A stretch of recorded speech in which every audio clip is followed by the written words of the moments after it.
now that it's turned right side out and pressed on both upper edges, put that bag aside for now, and let's move on to the strap. This is your last pattern piece. Open each strap up long ways and place the two straps right sides together, matching the center points first. Pin,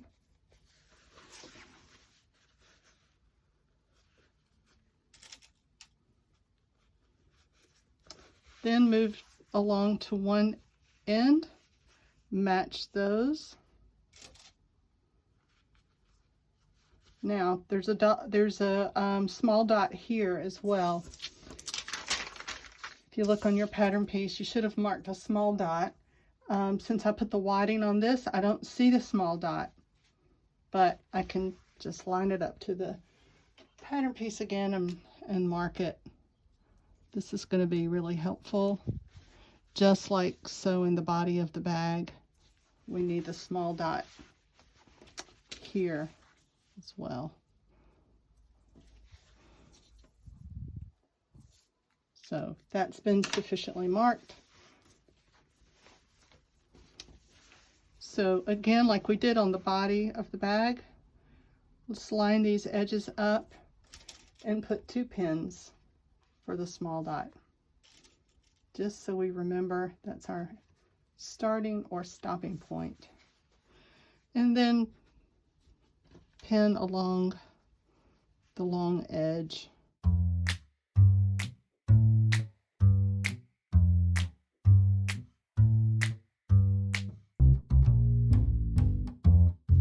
Go to the machine, starting on one side at the small dot, stitch a 1/4 inch seam from small dot all the way down the length of this strap to the other small dot. Start with a back stitch, end on a back stitch to reinforce it, because there will be some stress there when you turn this right side out. So we're going to stitch this one side, and then you're going to stitch along the opposite side as well. So I've sewn the strap, the 2 strap pieces together, right sides together. And now I need to turn it right side out. But before I do that, I'm going to press open half of this seam all the way down. That might make it a little bit easier to press once it's turned right side out.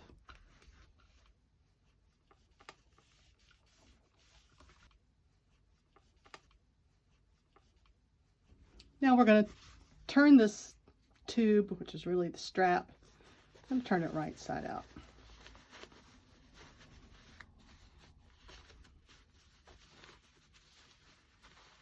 This is the strap, and this blue bag is the bag that had a directional print and a non-directional print. This is the center seam at the top of the strap that goes over your shoulder. So let's proof our work. This side is the print is going in the right direction, and this side the print's going the right direction. So we did that the right way. Now we want to press this seam all the way down so it's not so it's a little bit more flat.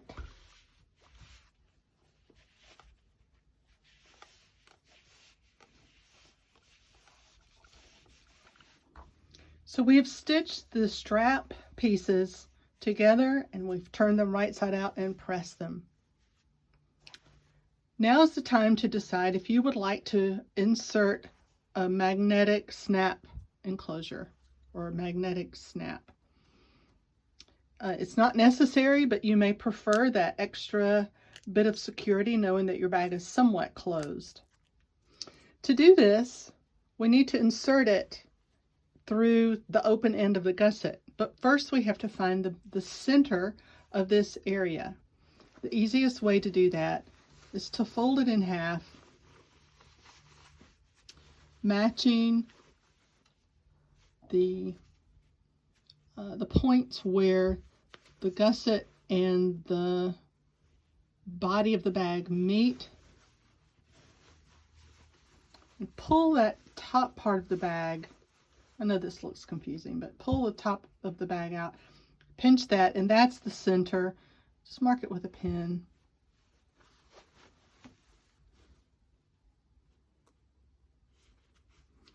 Do the same thing to the other side. Maybe it's easier to pull it out this way to the outside. So we're going to match that edge up.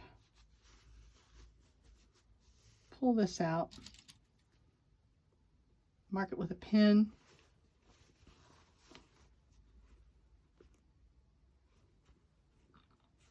Now, because the pin will have to come out, I'm going to go ahead and mark this with my fabric marker so I don't have to worry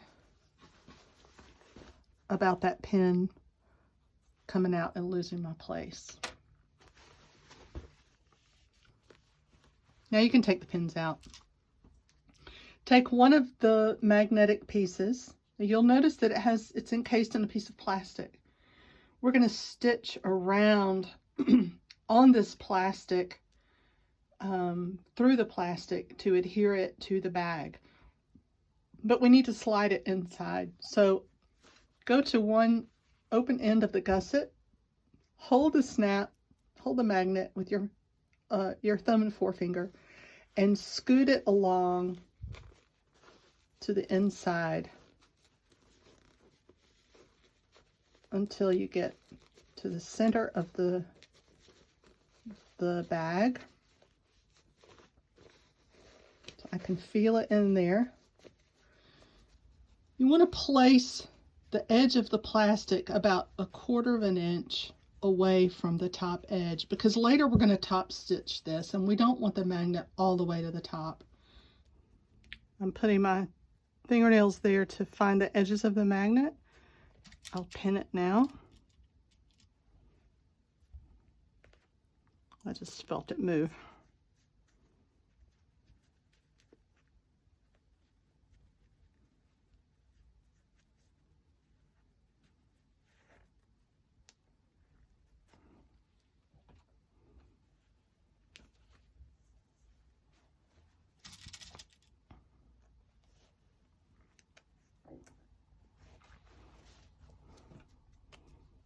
Oh, I just stuck my pin and got a little blood. I'll get that out later. So finding the middle of the magnet. And now I'm going to go a 1/2 inch out, 1/2 inch out, 1/2 inch out. We'll go a 1/2 inch out here. So that makes draw that into a square. And that's the stitch line that we'll use to secure the magnet in place. So I'm going to go to the machine and top stitch this. Now, when I go to the machine, I'll be switching to a zipper foot because I can get, I don't need for the presser foot of the machine to run into this magnet. The zipper foot is much narrower. So I'll show you that on the machine. I'm using a zipper foot to sew around this magnet. The zipper foot has a narrower profile and it's designed to be used with the needle position pushed over to the left or to the right. And you can test it gently by turning the hand wheel to make sure that the needle does go into the opening of the foot. Since it has a narrower profile, it's going to allow me to stitch close to the edge of this this magnetic snap without the foot hitting the snap. I've taken the table off my machine so that I can more easily maneuver this. Now the magnet wants to stick to the metal throat plate, but and you'll feel that, but the fabric will advance with it. I'm going to start at the top right corner and I'm going to stitch all the way around this box. I'll pivot with the needle down at each corner, and when I get back to the starting position, then I'll back stitch to reinforce that.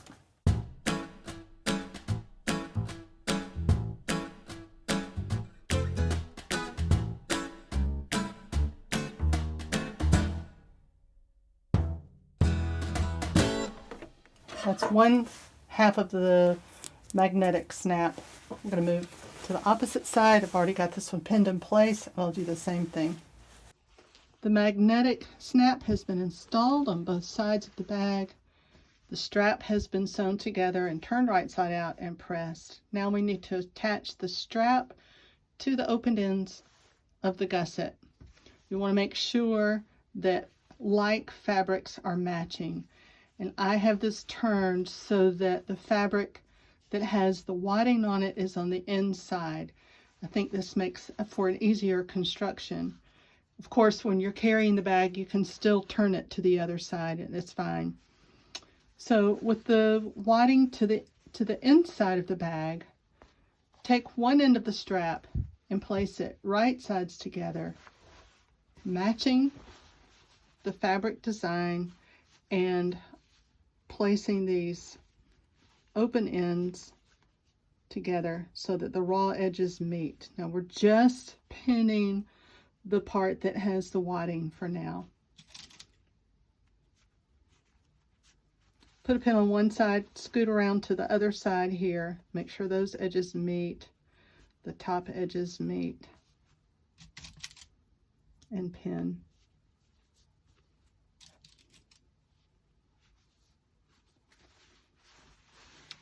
Slide the strap to the other end and face those right sides together. Pull this down out of the way temporarily and align these raw edges together at the sides and the top, and on the opposite side as well. Now we're going to take this to the machine and we're going to stitch this short edge right here at 3/8 of an inch. This is the only seam in the whole pattern that's 3/8 of an inch. But it's important because this seam will bear a lot of stress, given that you probably have some nice things in your bag that will carry a little weight, and we want this to be strong. So we're going to make this a 3/8 inch seam. We're going to stitch and back stitch at the beginning and the end across this one edge, and then we'll do the same thing on this edge. We have half of the strap attached to the gusset. We still have to attach this part, but first let's press the seams that we have just sewn. Let's press them open. Pressing them open gets rid of a lot of the bulk, so it spreads the bulk evenly.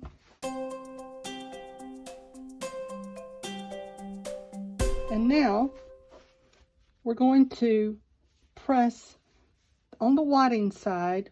We're going to press the remaining raw edges in 1/4 inch because we sewed these seams at 1/4 inch. This needs to come in also 1/4 inch. So we'll press this in place.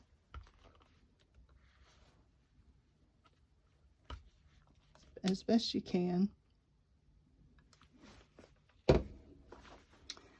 And the side opposite we'll press 1/4 inch as well.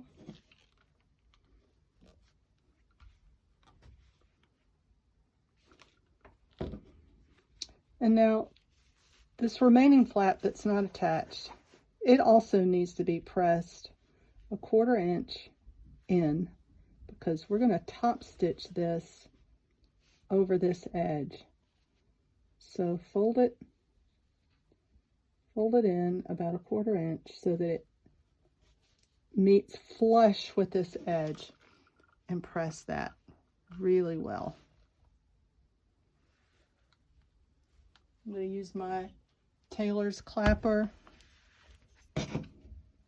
Once that's pressed into place, take a straight pin and pin it along that seam like that. And do the same for the other side. Pin this in place.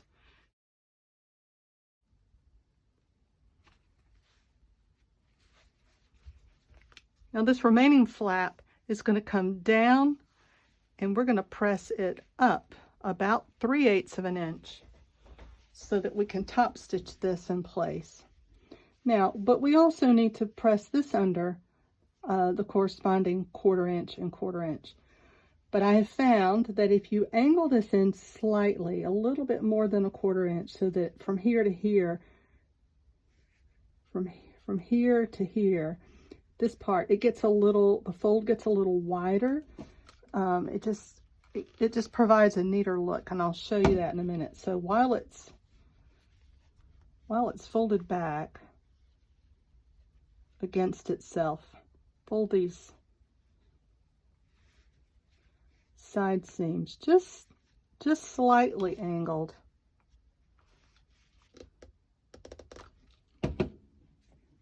And now we're going to fold this over. You can just eyeball it about 3/8 of an inch and press that again.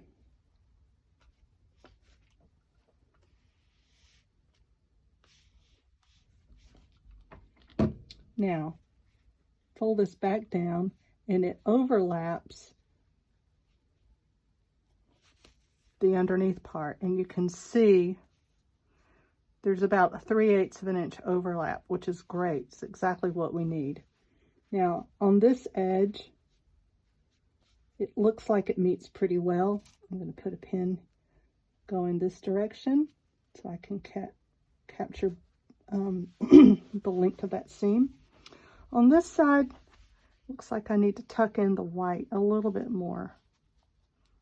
So I can easily do that so that this folded edge is level with both layers of fabric. I'm going to pin this in place.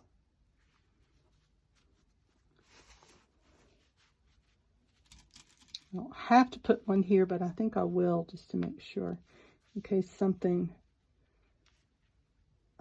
wants to slide.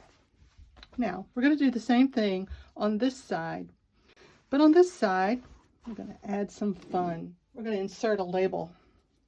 We have these Emmanuel sewing group labels that were especially made for our group.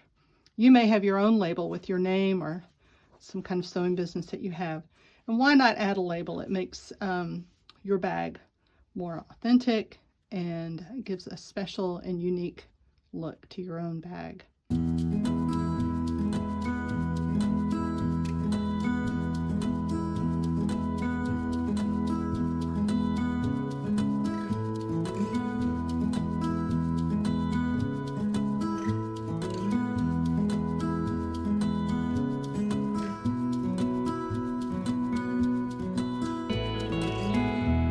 On my label, I've got a 1/4 inch area of room here for inserting this into a seam allowance. So I'm going to tuck it under here. And I'm visually centering so that the margins on left and right of this label appear to be the same.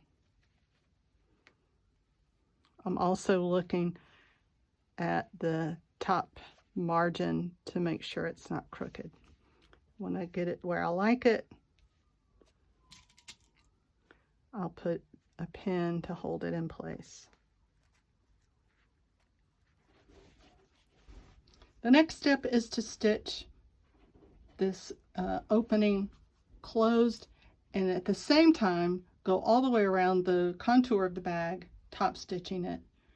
This gives a nice professional finish, but it can all be done in one pass, so make sure you have enough thread in your bobbin so that you don't have to stop.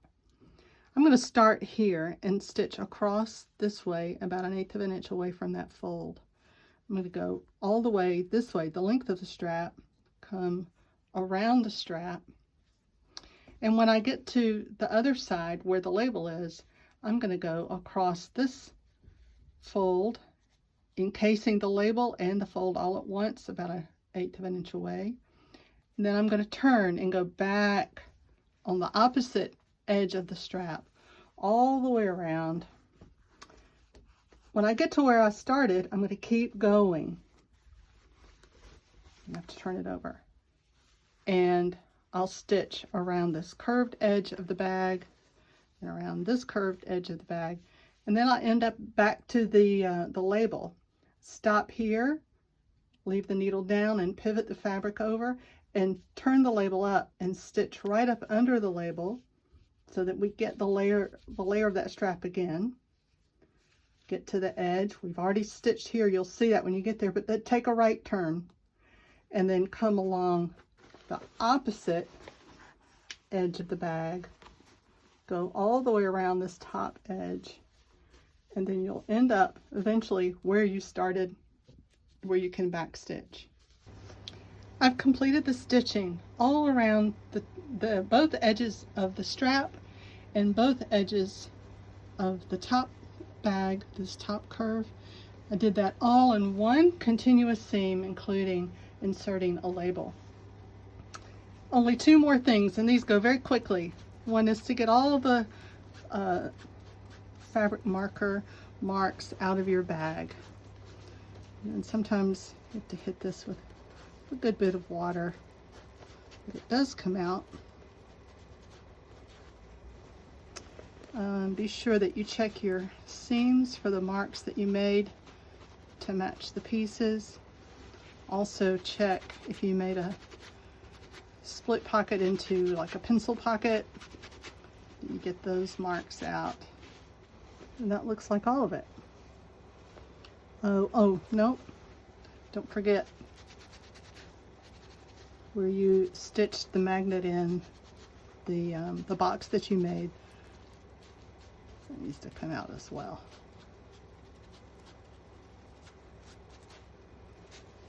Okay. Now, the only thing left to do, there's another one, is to press this bag.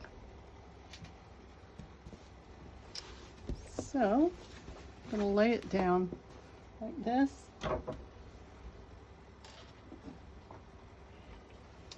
And I'll go inside the bag with my iron and press it on the table from the inside. It's just easier since there's so much volume. You're going to be able to put a lot of stuff in this bag. It could be a market bag if we ever get to go back to the market. Well, no, we can go to the supermarket, but I'm talking about the sewing market.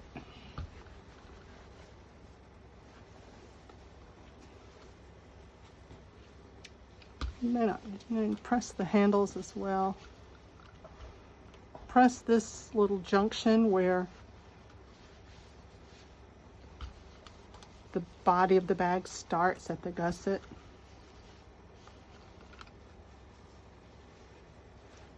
And then, for good measure, turn it to the other side again.